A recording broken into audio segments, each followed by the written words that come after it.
Welcome back to Learnino. So, നമ്മുടെ KEAM 2024 rank publish ചെയ്തു. So rank ലിസ്റ്റിൽ വന്നിട്ടുള്ള എല്ലാവർക്കും അഭിനന്ദനങ്ങൾ.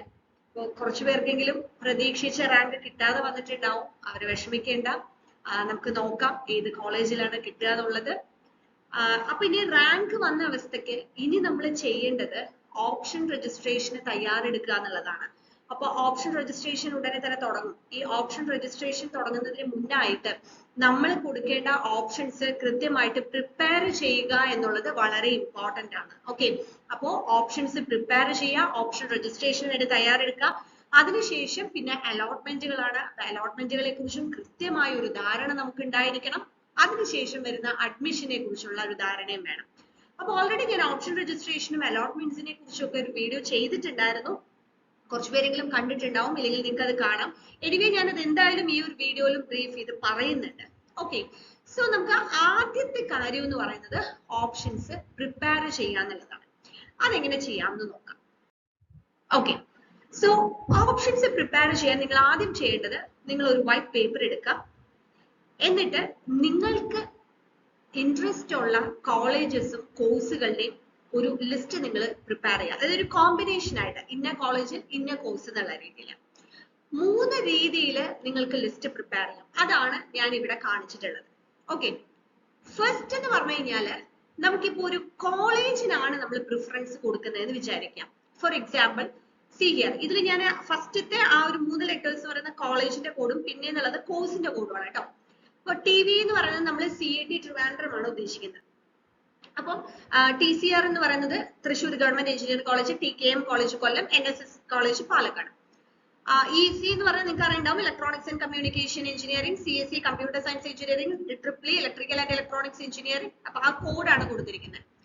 ഇപ്പോ നമുക്ക് CIT തന്നെ നമുക്ക് അഡ്മിഷൻ വേണം. എനിക്ക് ഏത് കോഴ്സ് ആയാലും കുഴപ്പമില്ല. ഇപ്പൊ EC കിട്ടിയാലും CSE കിട്ടിയാലും ട്രിപ്പിൾ കിട്ടിയാലും സിവിൽ കിട്ടിയാലും അവിടെ ആ കോളേജിൽ അവൈലബിൾ ആയിട്ടുള്ള ഏത് കോഴ്സ് ആണെങ്കിലും എനിക്ക് അവിടെ പോയാൽ മതി. അങ്ങനെയുള്ളവർക്ക് ഈ ഫസ്റ്റ് പാറ്റേണിൽ ഓപ്ഷൻസ് ഓർഡർ ചെയ്യാം. അതായത് കോളേജ് വെക്കുക, എന്നിട്ട് എല്ലാ കോഴ്സുകളും 1 by 1 ആയിട്ട് താഴത്തേക്ക് കൊടുക്കാം. അതിനുശേഷം പിന്നെ ഞാൻ ആഗ്രഹിക്കുന്നത് എനിക്ക് ഗവൺമെന്റ് എഞ്ചിനീയറിംഗ് കോളേജ് തൃശ്ശൂരിലാണ്. അവിടെയും ഈ പറഞ്ഞ പോലെ ഏത് കോഴ്സ് കിട്ടിയാലും ഞാൻ പോകും. അങ്ങനെയാണെങ്കിൽ നമ്മൾ എന്ത് ചെയ്യാം, തൃശ്ശൂർ TCR വെച്ചിട്ട് ഇതുപോലെ താഴത്തേക്ക് ഓപ്ഷൻസ് 1 2 3 4 അവിടെ ഏതൊക്കെ കോഴ്സ് അവൈലബിൾ ആണോ നോക്കിയിട്ട് എല്ലാം കൊടുക്കാം. ഈ പാറ്റേണിൽ വേണമെങ്കിൽ നിങ്ങൾക്ക് ചെയ്യാം. പക്ഷെ അവിടെ നമ്മൾ ശ്രദ്ധിക്കേണ്ട ഒരു കാര്യം എന്താന്ന് വെച്ച് കഴിഞ്ഞാല്, നമുക്ക് ഏത് കോഴ്സും പഠിക്കാൻ വില്ലിംഗ് ആണെങ്കിൽ മാത്രമേ ഇങ്ങനെ ചെയ്യാനായിട്ട് പാടുള്ളൂ. അവിടെ നമ്മുടെ ഇൻട്രസ്റ്റ് ചിലപ്പോ ഉള്ള കോഴ്സ് നമുക്ക് കിട്ടിക്കൊള്ളുന്നില്ല. ഓക്കെ, പക്ഷെ നമ്മൾ കോളേജിന് പ്രിഫറൻസ് കൊടുക്കുമ്പോൾ ഈ ഒന്നാമത്തെ രീതിയിൽ ചെയ്യാം. നിങ്ങൾക്ക് എത്ര ഓപ്ഷൻസ് വേണമെങ്കിലും കൊടുക്കാം. ഓക്കെ, ഇനി രണ്ടാമത്തെ ഒരു കാര്യം, നമ്മളിപ്പോ കോഴ്സിനാണ് ഇമ്പോർട്ടൻസ് കൊടുക്കുന്നത്. അതായത് ഇപ്പൊ എനിക്ക് EC തന്നെ പഠിക്കണം, എനിക്ക് ഇലക്ട്രോണിക്സ് ആൻഡ് കമ്മ്യൂണിക്കേഷൻ എഞ്ചിനീയറിംഗ് തന്നെ പഠിക്കണം. അപ്പൊ ഞാൻ എന്ത് ചെയ്യണം എന്ന് വെച്ച് കഴിഞ്ഞാൽ, ഫസ്റ്റ് ഞാൻ TVE കൊടുത്തു. ഓക്കെ, ഫസ്റ്റ് ഞാൻ CET കൊടുത്തു, ECE കൊടുത്തു. സെക്കൻഡ് ഞാൻ ചെയ്യുന്നത്, എനിക്ക് ഗവൺമെന്റ് എഞ്ചിനീയറിംഗ് കോളേജ് തൃശ്ശൂർ ഞാൻ ECE കൊടുത്തു, ദെൻ TKM ഞാൻ ECE കൊടുത്തു, NSS ഞാൻ ECE കൊടുത്തു. ഇതുപോലെ നമുക്ക് ഏതൊക്കെ കോളേജ് ഉണ്ടോ, ഗവൺമെന്റ് കോളേജും അതുപോലെ തന്നെ IHR അങ്ങനെയുള്ള കോളേജുകൾക്ക് ഞാൻ ഫസ്റ്റ് എന്റെ പ്രിഫറൻസ് EC ആണ്. അതിനുശേഷം ഞാൻ അടുത്തത് ചിന്തിക്കുന്നത്. അങ്ങനെയാണെങ്കിൽ നിങ്ങൾക്ക് ഈ സെക്കൻഡ് പാറ്റേണിൽ നിങ്ങൾക്ക് എന്ത് ചെയ്യാം. ഇതിപ്പോ ഞാൻ EC ട്രിപ്പിൾ CSE മാത്രമേ ഇട്ടിട്ടുള്ളൂ. ഇതുപോലെ നിങ്ങൾക്ക് ഏത് ബ്രാഞ്ച് ആണെങ്കിലും, നിങ്ങളുടെ സിവിലോ അതുപോലെ തന്നെ ഈ പറഞ്ഞ ആർട്ടിഫിഷ്യൽ ഇന്റലിജൻസോ ഡാറ്റാ സയൻസോ ഓരോ കോളേജിലും അവൈലബിൾ ആയിട്ടുള്ള കോഴ്സിനനുസരിച്ച് നിങ്ങൾക്ക് എന്ത് ചെയ്യാം, ഇങ്ങനെ കൊടുക്കാം. ഇവിടെ നമ്മൾ എന്താ ചെയ്യുന്നത്, കോഴ്സിനാണ് നമ്മൾ ഇമ്പോർട്ടൻസ് കൊടുക്കുന്നത്, കോളേജിനല്ല. അങ്ങനെയാണെങ്കിൽ ഈ സെക്കൻഡ് പാറ്റേണിൽ നിങ്ങൾക്ക് ഓപ്ഷൻസ് ഓർഡർ ചെയ്യാം. ഇനി മൂന്നാമത്തെ ഒരു രീതി എന്ന് പറയുന്നത്, കൃത്യമായിട്ട് കോളേജും കോഴ്സും ആ കോമ്പിനേഷനിലുള്ള ഇൻട്രസ്റ്റ് ആണ്. അതായത് ഇപ്പൊ എനിക്ക് CET EC ആണെങ്കിൽ മാത്രമേ എനിക്ക് വേണ്ടൂ, ഇല്ലെങ്കിൽ ഞാൻ പിന്നെ പ്രിഫർ ചെയ്യുന്നത് ഗവൺമെന്റ് എഞ്ചിനീയറിംഗ് കോളേജിൽ ട്രിപ്പിൾ ആണ്. അത് കിട്ടിയില്ലെങ്കിൽ ഞാൻ TKM ട്രിപ്പിൾ ആണ് പ്രിഫർ ചെയ്യുന്നത്, ഇല്ലെങ്കിൽ എനിക്ക് NSS EC. അങ്ങനെ നമ്മൾ മിക്സഡ് ആയിട്ടാണ് നമ്മൾ കോമ്പിനേഷൻ നമ്മൾ ഇൻട്രസ്റ്റ് എന്നുണ്ടെങ്കിൽ മൂന്നാമത്തെ രീതിയിൽ നമുക്ക് ഓർഡർ ചെയ്യാം. എങ്ങനെയാണെങ്കിലും നമുക്ക് എത്ര ഓപ്ഷൻസ് വേണമെങ്കിലും കൊടുക്കാനായിട്ട് സാധിക്കും. പക്ഷെ നമ്മൾ ശ്രദ്ധിക്കേണ്ട ഒരു കാര്യം എന്താന്ന് വെച്ച് കഴിഞ്ഞാല്, നമ്മൾ ഓപ്ഷൻ കൊടുത്തു കഴിഞ്ഞാൽ അടുത്ത പ്രോസസ് എന്ന് പറഞ്ഞാൽ നമ്മൾ ഓപ്ഷൻ രജിസ്റ്റർ ചെയ്ത് കഴിഞ്ഞാൽ അലോട്ട്മെന്റുകൾ വരും അല്ലെ. അലോട്ട്മെന്റ് വരുമ്പോ നമുക്ക് ഫസ്റ്റ് അലോട്ട്മെന്റിൽ എവിടെ അഡ്മിഷൻ കിട്ടുന്നോ അവിടെ പോയി നമ്മൾ ജോയിൻ ചെയ്യണം. അത് നമുക്ക് ഇഷ്ടമുള്ള കോളേജ് അല്ല, ഇഷ്ടമുള്ള കോഴ്സ് അല്ല എന്നൊന്നും പറഞ്ഞിട്ട് കാര്യമില്ല. അവിടെ ചെന്ന് നമ്മൾ എന്ത് ചെയ്യണം, ജോയിൻ ചെയ്യണം. പിന്നീട് അടുത്ത അലോട്ട്മെന്റുകളിൽ നമുക്ക് ഹയർ ഓപ്ഷൻസിൽ സാധ്യത ഉണ്ടെങ്കിൽ മാത്രമേ കിട്ടുള്ളൂ. അത് ഞാൻ അലോട്ട്മെന്റിന്റെ കേസിൽ ഞാൻ ഒന്നും കൂടെ ഡീറ്റെയിൽ ആയിട്ട് പറയാം. അപ്പൊ നിങ്ങൾ ചെയ്യേണ്ടത് ഫസ്റ്റ് ഒരു പേപ്പർ എടുത്തിട്ട് ഈ ഓർഡർ ഉണ്ടാക്കുക എന്നുള്ളതാണ് ആദ്യം ചെയ്യേണ്ടത്.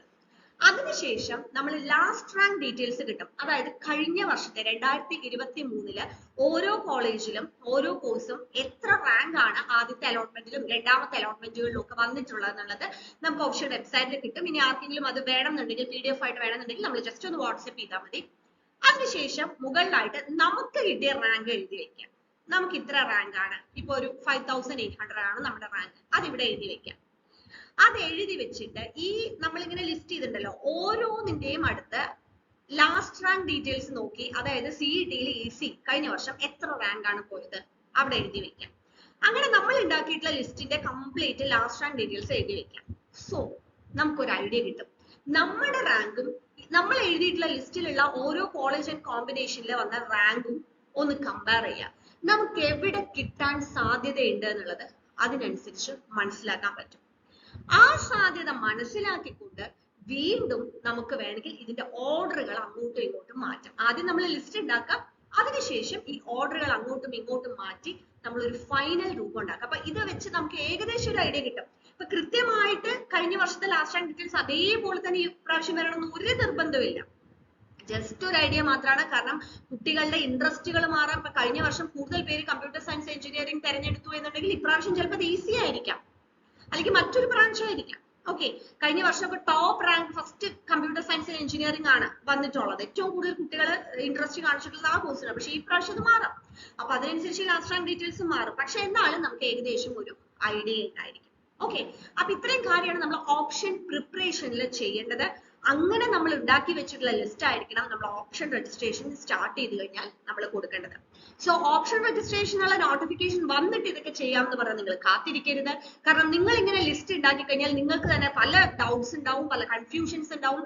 അപ്പൊ അതൊക്കെ നിങ്ങൾക്ക് എക്സ്പേർട്സിനോട് ചോദിച്ച് മനസ്സിലാക്കി ക്ലാരിഫൈ ചെയ്ത് നല്ലൊരു ഫൈനൽ ലിസ്റ്റ് ഉണ്ടാക്കാനുള്ള സമയമാണ് ഇപ്പോൾ. അത് മാക്സിമം യൂട്ടിലൈസ് ചെയ്യാം. ഓക്കെ, സോ ഓപ്ഷൻ പ്രിപ്പറേഷനും ഓപ്ഷൻ രജിസ്ട്രേഷനെ കുറിച്ച് ഞാൻ പറഞ്ഞു കഴിഞ്ഞു. അടുത്തത് അലോട്ട്മെന്റ്സ് ആണ്. അപ്പൊ അലോട്ട്മെന്റിൽ നമുക്ക് ആദ്യം വരുന്ന ഒരു ട്രയൽ അലോട്ട്മെന്റ് ആണ്. അതായത് നമുക്ക് ഈ ഓപ്ഷൻ രജിസ്ട്രേഷൻ ഒക്കെ കംപ്ലീറ്റ് ആവുന്നതിന് മുന്നേ തന്നെ അവർ ജസ്റ്റ് ഒരു ട്രയൽ അലോട്ട്മെന്റ് ഇടും. അത് എന്തിനാന്ന് വെച്ച് കഴിഞ്ഞാൽ എങ്ങനെയാണ് നമ്മുടെ അലോട്ട്മെന്റിൽ നമുക്ക് കോഴ്സും കോളേജും അലോട്ട് ചെയ്ത് കിട്ടുക എന്നുള്ളത് കാണിക്കാൻ വേണ്ടി മാത്രമാണ്. അപ്പൊ ആ അലോട്ട്മെന്റിൽ നമുക്കിപ്പോ ഒരു കോളേജിൽ ഒരു കോഴ്സ് കണ്ടു എന്ന് വെച്ചാൽ നമുക്ക് അവിടെ കിട്ടണം എന്ന് യാതൊരു നിർബന്ധമില്ല. കാരണം അത് ജസ്റ്റ് ഒരു ട്രയൽ മാത്രമാണ്. നമ്മൾ ഈ ട്രയൽ റൺ എന്നൊക്കെ പറയുന്ന പോലെയുള്ള ഒരു ട്രയൽ അലോട്ട്മെന്റ് മാത്രമാണ്. അതിനുശേഷം ഓപ്ഷൻ രജിസ്ട്രേഷന്റെ ഫൈനൽ ഡേ കഴിഞ്ഞു കഴിഞ്ഞാൽ വരുന്നതാണ് ഫസ്റ്റ് ഫേസ് അലോട്ട്മെന്റ്.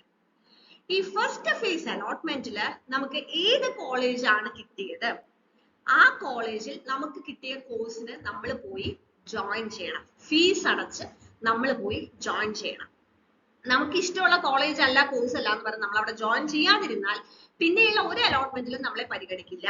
അപ്പൊ നമ്മൾ ആദ്യം അവിടെ ചെന്ന് ജോയിൻ ചെയ്യണം.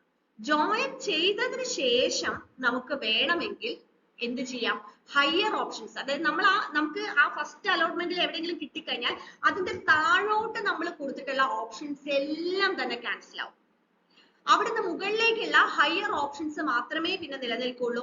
അത് വേണമെങ്കിൽ നമുക്ക് റീഅറേഞ്ച് ചെയ്യാം. പുതിയ ഓപ്ഷൻസ് ഒന്നും തന്നെ പിന്നീട് കൊടുക്കാനും സാധിക്കില്ല.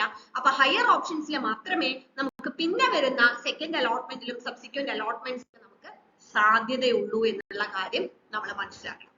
ഓക്കെ, പിന്നെ അതിലെ ഫീസ്, പിന്നത്തെ അലോട്ട്മെന്റുകളിൽ നമുക്ക് എവിടെയെങ്കിലും കിട്ടി അതിൽ ഫീസ് വേരിയേഷൻസ് ഉണ്ടെങ്കിൽ കൂടുതൽ ഫീസ് ആണ് നമ്മൾ അടയ്ക്കണം, സെയിം ഫീസ് ആണെങ്കിൽ കുഴപ്പമില്ല. അലോട്ട്മെന്റുകളെ കുറിച്ച് ഞാൻ വളരെ ഡീറ്റെയിൽ ആയിട്ട് ഒരു വീഡിയോയിൽ പറഞ്ഞിട്ടുണ്ട്. അതുകൊണ്ടാണ് ഞാൻ ജസ്റ്റ് ഒന്ന് ബ്രീഫ് ചെയ്ത് പറയുന്നത്. ഇനി ഞാൻ നിങ്ങൾക്ക് ജസ്റ്റ് ഒരു എക്സാമ്പിൾ കൂടെ കാണിച്ചു തരാം. യെസ്, നമ്മളിപ്പം ഒരു അലോട്ട്മെന്റ് കഴിഞ്ഞു. ഫോർ എക്സാമ്പിൾ എനിക്ക് ഫസ്റ്റ് അലോട്ട്മെന്റിൽ NSS കമ്പ്യൂട്ടർ സയൻസ് ആണ് കിട്ടിയത്. ഇതാണ് ഞാൻ കൊടുത്ത ഓർഡർ. എനിക്ക് ഫസ്റ്റ് അലോട്ട്മെന്റിൽ NSS കമ്പ്യൂട്ടർ സയൻസ് കിട്ടി. ഞാൻ ഈസിക്ക് പോകാൻ ആഗ്രഹിക്കുന്ന ഒരാളാണ്. പക്ഷെ ഞാൻ ഇങ്ങനെ ഓപ്ഷൻസ് കൊടുത്തത് പ്രകാരം എനിക്ക് NSS കമ്പ്യൂട്ടർ സയൻസ് കിട്ടി എന്ന് വിചാരിക്കാം. ഞാൻ എന്ത് ചെയ്യണം, NSS കമ്പ്യൂട്ടർ സയൻസ് എഞ്ചിനീയറിംഗിന് അവിടെ ഫീസ് കൊടുത്ത് നമ്മൾ അവിടെ പോയി ജോയിൻ ചെയ്യണം. പിന്നെ എനിക്ക് ഒരിക്കലും ഈ 8, 9, 10,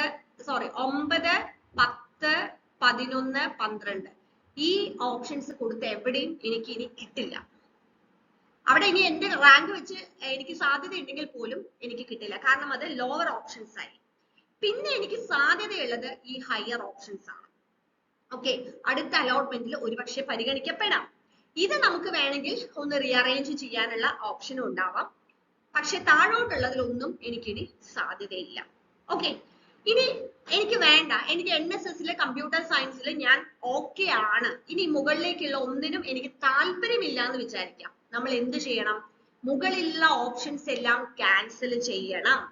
അങ്ങനെ ചെയ്തിട്ടില്ല എന്നുണ്ടെങ്കിൽ ഒരു പക്ഷേ എനിക്ക് സെക്കൻഡ് അലോട്ട്മെന്റില്, ശ്രദ്ധിക്കുക, എനിക്ക് സെക്കൻഡ് അലോട്ട്മെന്റില് എനിക്ക് ഒരു പക്ഷേ TKM ട്രിപ്പിൾ കിട്ടിയെന്ന് വിചാരിക്കാം, അവിടെ പോയി ചേരേണ്ടി വരും. അപ്പൊ ഇനി എനിക്ക് വേണ്ട, എനിക്ക് NSSലെ കമ്പ്യൂട്ടർ സയൻസ് തന്നെ മതിയായിരുന്നു നമുക്ക് പറയാൻ പറ്റില്ല. അങ്ങനെ ആയിരുന്നെങ്കിൽ എന്ത് ചെയ്യണമായിരുന്നു? ഞാൻ ഈ ഹയർ ഓപ്ഷൻസ് ക്യാൻസൽ ചെയ്യണമായിരുന്നു. അപ്പൊ ഇതെല്ലാം സിസ്റ്റമാറ്റിക് ആയിട്ടുള്ള കാര്യമാണ്. അപ്പൊ അതുകൊണ്ട് നമ്മൾ ഓരോ നിർദ്ദേശങ്ങളും കൃത്യമായി മനസ്സിലാക്കി അഡ്മിഷൻ കിട്ടുന്നത് വരെ ജാഗ്രതയോടുകൂടി തന്നെ ഈ കാര്യങ്ങളെല്ലാം ചെയ്യണം. നിങ്ങൾക്ക് എന്തെങ്കിലും ഡൗട്ട്സ് ഉണ്ടെങ്കിൽ അത് ക്ലിയർ ചെയ്തതിന് ശേഷം മാത്രം അലോട്ട്മെന്റുകളിലേക്കും അഡ്മിഷനിലേക്കും ഒക്കെ പോവുക. അപ്പൊ ഈ കാര്യങ്ങളൊക്കെ പ്രത്യേകം ശ്രദ്ധിക്കുക. ഓരോ അപ്ഡേറ്റ്സും നമ്മൾ നമ്മുടെ ചാനലിൽ പ്രൊവൈഡ് ചെയ്യുന്നുണ്ട്.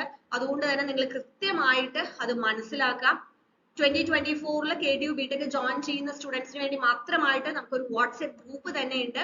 അതിന്റെ ലിങ്ക് ഞാൻ ഡിസ്ക്രിപ്ഷനിൽ ഇടാം. താല്പര്യമുള്ളവർക്ക് അതിനകത്ത് ജോയിൻ ചെയ്യാം. അപ്പോ അഡ്മിഷനുമായിട്ട് റിലേറ്റ് ചെയ്ത കാര്യങ്ങളും KTU BTechനെ കുറിച്ചുള്ള കാര്യങ്ങളും മാത്രം ഡിസ്കസ് ചെയ്യാനുള്ള ഒരു ഗ്രൂപ്പ് ആയിരിക്കും അത്. സോ ഇൻട്രസ്റ്റഡ് ആയിട്ടുള്ളവർക്കെല്ലാം ആ ഗ്രൂപ്പിൽ ജോയിൻ ചെയ്യാവുന്നതാണ്. കൂടുതൽ ഡീറ്റെയിൽസുമായിട്ട് മറ്റൊരു വീഡിയോയിൽ വരാം. Thank you.